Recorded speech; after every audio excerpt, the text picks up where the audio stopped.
Endi kelimiz vatandaşım bir mühim haber. Çağanның birinci günü Şanganda topalan yüz berdi. Namayişçiler bilen saqçılar o'ttirishida zor ko'lamda to'qinish yuz berdi. Mavzuli xabar ikkinchi kuni Dovitor betida e'lon qilindi. Xabar mundaq boshlandi.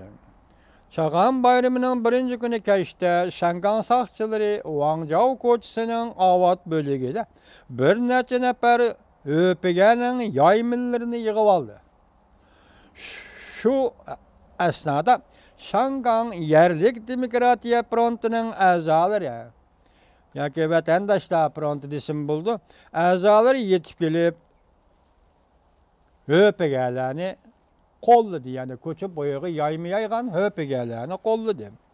Kech soat 10dan boshlab saqchilar bilan namoyishchilar o'tirisi ziddiyat keskinlashib ketdi. O'zgarib to'polonga aylandi. Shangan 01 matbuotining xabariga asoslanganda saqchi taraf much suyuqligi, saqchilar mudofaa qalqini, saqchi kaltigini ish qisilib ustunlikka erishdi. Lekin sahar vaqti yetib kelganda saqchilar passiv o'ringa tushib qoldi. Qadam-qadam chekinishga boshladi. Oxirida 44 nafar saqchi ig'ir yenik yaralandi. Hozir bu son o'zgardi. Biz sizlarga keyingi navbatlik leksiyamizda to'liqlab tahlil qilib so'zlaymiz. Namoyishchilar ustunlikka erishdi. Atiganda soat 6da saqchi taraf suvning atritini yoki alayda texnikalik atritni maydon tozalashga avatdi. Odam soni taxminan 60 kishi edi saqchi taraf. İkinci ayının 8. günü kech soat 10dan 11gacha to'qinish 101 sharpisida namoyishchilar asosliq yo'l egizlarini to'sib oldi. Ko'plagan shahar aholisi yo'llarga etilib chiqib, bahor bayramining birinchi kuni saqchilar bilan namoyishchilar o'ttirishdi eg'ir to'qinish yuz berdi. Orada 1 soat o'tgandan keyin namoyishchilar yana bir qatam hujum qilib keldi. Bilan ko'chasi, Sandong ko'chasining tutash eg'izi mashina qatnash to'xtab qoldi. Shuning bilan saqchi taraf mashinalashgan qismlarni maydon tozalashga avatdi. Namoyishchilar bilan saqchilar o'tirishida til urushi boshlandi. Dastlabda plastik botolkalar axlat chavolani etib hujum qilgan bo'lsa, namoyishchilar keyin to'qinish borgan siri keskinlashib, namoyishchilar saqchilarga aynak botolka etishga boshladi. Saqchi taraf qizil bayroq va sariq bayroq ko'tarib ogohlantirish berdi. Mashinalashgan qism Yoshilov ko'chasiga ichkirilib maydon tozalashga boshladi. Bu chog'da namoyishchilar orqaga chekinishga boshladi. İkinci ayının 9. günü saat 12'den 3 minut ötkende saqchilar o'q chiqardi. Namoyishchilarning zo'ravonligi yüksek darajga ko'tarildi. Namoyishchilar saqchilarga aynak botolkasi etishga boshladi. Namoyishchilar saqchilarning ko'ziga much suyuqligi chechishga boshladi. Masalan, saqchilar namoyishchilarning ko'ziga much suyuqligi chassa, namoyishchilarimiz saqchining ko'ziga much suyuqligi çetişke başladı. Lekin saqchilar yanada üstünlük tuturatdı.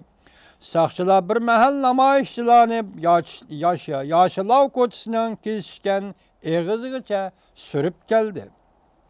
Mushu paytda namoyishchilar saqchilarga yog'och taxtalarni etib, yo'l bo'yidagi buyumlarni qo'mirib, kesaklarni qo'mirib saqchilarga etib zarba berdi. Ko'plagan saqchilar orqaga chekindi. Bir qism saqchilar namoyishchilar qo'shiniga etilib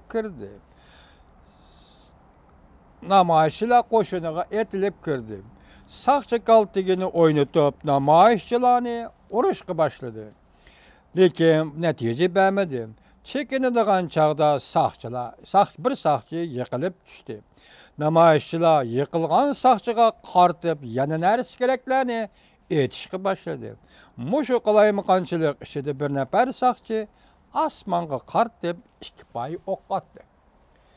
Demak, 2014 yılda hesablanğanda Şangang'da namayış pesiyip qilish endiliktik kelgende 2014 yılki namayış tinch yol bilen bolğany. Bu qatam zo'ravonlik bilen boldy degan gap arlıqda endi saqchi mushqatamqa namayışda oq chiqardi. Undan keyin qo'lidagi qurolni namoyishchilarga qartib dangladi. Saqchi oq chiqarib lasman, oq chiqarib qolmay, qo'lidagi qurolni namoyishchilarga dangladi. Bir namoyishchi vaqirdi, saqchi oq atdi deb vaqirdi namoyishchi. Saqchi osmon qartib oq atgandan keyin qurolni namoyishchilarga dangladi. Namoyishchilar o'zini tutib ololmadi. G'azab bilan saqchilarga har nima kelsa shuni aytishga boshladi. Yo'l bo'yidagi qo'murishga tegishlik qo'murishga bo'lgan buyumlarni qo'murib, qo'liga chiqqanni elib, kesaklarni qurol qilib saqchilarga aytishga boshladi. Namoyishlar Yoshlar ko'chasi, Billan ko'chasi qatorliq ko'plagan ko'chalarda biroqla g'azab bilan etilib, saqchilarga hujum qildi. Saqchilar bardoshlik berolmadi. Sahar vaqt soat 3dan 6 minut o'tganda 8-kuni kechasi taraf-tarafda o't qo'yib berildi. Osmondan kesak yig'ishga boshladi desa bo'ladi. Shundoq tasvirladi. Saqchilar qadamma-qadam chekinishga boshladi. Namoyishchilar yo'shirinib, ya'ni partizanskiy usul bilan zarba berish usulini qo'llanib, Merdon ko'chasi, Billan ko'chasi, Gulu ko'chasi, Shinyangsay janubi ko'chasi, har ko'cha qatorliq ko'chalarda har xil narsalarni qo'liga olib saqchilarga otdi. Aslahalarga o't qo'yib berdi. Tamam ko'chani namoyishchilar egalladi. Taqobil turishga saqchilarning kuchi yetmay qoldi. Saqchilarning ojizligini bilib olgan namoyishchilar zo'r ko'lamda qaytarma zarba berishga o'tib, zo'ravonlik yana bir qatam tashkillashdi. Namoyishchilar to'xtamay taraf-tarafga o't qo'yib bergandan boshqa eski tuskilarni ko'ydirib, yo'lga qo'yilgan kesaklarni sistemalik qo'murishga boshladi. ishlatganda axlat sandig'i ustiga tizib qo'yib, saqchilarga hujum qilganda qayta ishlatishga tayyorlab qo'ydi. Kesak etish avjiga chiqqanda qisqagina 3 minut ichida saqchilar qartib 100 dan ortiq kesak etildi. Nurg'un saqchilar kesak tegib yaralandi. Yüz ko'zlardan qon oqdi. Saqchi tarafning uqtirishicha bugun sahargacha 44 nafar saqchi xodimlar yaralandi. Ba'zi saqchilar o'shadan ketdi. Saat 6dan keyin qarasang, Shangang Wangzhou ko'chasida hamma yerda o't kuyayotgan. Saqchi mashinalari namoyishchilarning kesak bilan hujum qilishga qo'shildi. Mashinaning deraza aynaklari chaqib, ko'kim talqon qilib etildi. Sahar vaqtida namoyishchilar uxlash uchun uylariga qaytdi. Ular bir kecha uxlamagan edi. 8-kuni kechda boshlangan namoyish 9-kuni saharda oxirlashdi. Merdon ko'chasi 4 taraf tutishadigan ko'cha bo'lg'achqa, saqchilar namoyishchilarni ko'chaga qapsab qo'ya olmadi. Biroq namoyishchilarni qo'g'lab haydadi. Solong saqchi atritining a'zolari mundaq dedi: namoyishchilarning qo'lida nurg'on qurol, much suyi, kesak, aynak botolka degandek saqchilar namoyishlarni tarqitib o'tgandan keyin har qaysi ko'chalardan zo'r ko'lamda qurolni qo'lga tushdi. Namoyishchilarning allaqachon tayyorlik qilganligidan saqchilar shubhalandi. Qurol yushirib, atgan soat 7da saqchilar maydonini egalladi. 2-ayning 9-kuni Amerika ovoz tarqatgan xabarda 80 nafar saqchi yordar bo'ldi. 4 nafar muxbir yordar bo'ldi deyil. 48 nafar saqchi doktorxonaga elib ketildi. 24 nafar namoyishchi kolga elindi dedi. Bu sallar yana özgerdi vatandaşım. Bu da biz bunu məxsus təhlil yürgüzümüz. Şu vaxtı bu sallarının aniq məlumatı sizlərə verimiz.